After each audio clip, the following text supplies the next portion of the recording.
Yes Reddy उपाध्यक्ष महोदय, तब उन लोगों को कुछ आशा हुई कि हम लोग भी इसी तरह से चल सकते हैं जिस तरह से पहले चल रहे थे। लेकिन अभी हाल में जो चुनाव हुआ उससे देश के धनिकों के मन में बड़ा संदेह पैदा हुआ कि इस चुनाव के बाद उनकी स्थिति वैसी नहीं रहेगी जो अब तक चली आती रही है।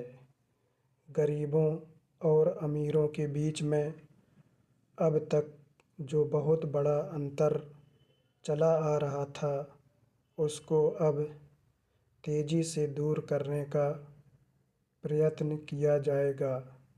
श्रीमान, मैं आपका बहुत ही आभारी हूँ जो आपने सदन में चालू वर्ष के बजट पर अपने विचार प्रकट करने का अवसर दिया है।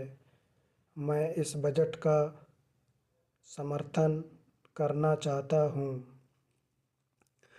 श्रीमान, मैं सबसे पहले अपने दल के नेता प्रधानमंत्री को इस बजट के लिए बधाई देना चाहता हूँ कि उनके नेतृत्व में देश में कांग्रेस दल को स्पष्ट बहुमत मिला और इसके फलस्वरूप यहाँ पर केंद्र में एक ऐसी सरकार का गठन हुआ जो कि देश में वास्तव में समाजवाद लाना चाहती है।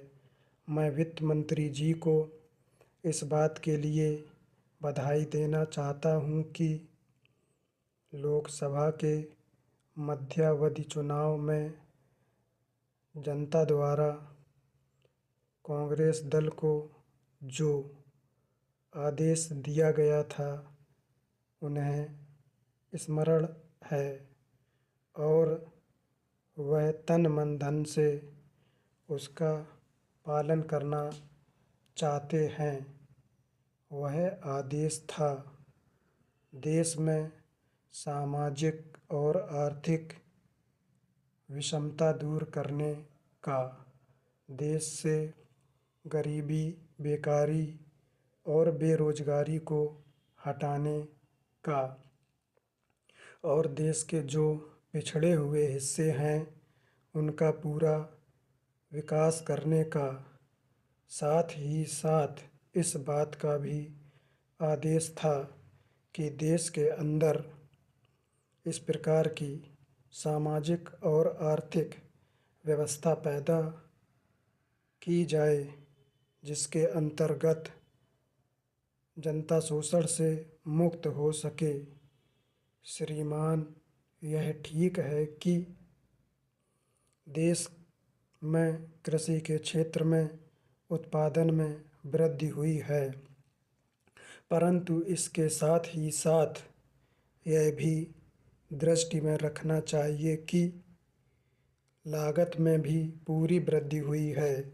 इसके लिए आवश्यक है कि सिंचाई के साधन बढ़ाए जाएं और अधिक उन्नत बीजों का प्रयोग किया जाए। आज कृषकों को कृषि के यंत्र मिलने में बहुत कठिनाई हो रही है। जैसे छोटे छोटे ट्रैक्टरों का देश में बड़ा अभाव है।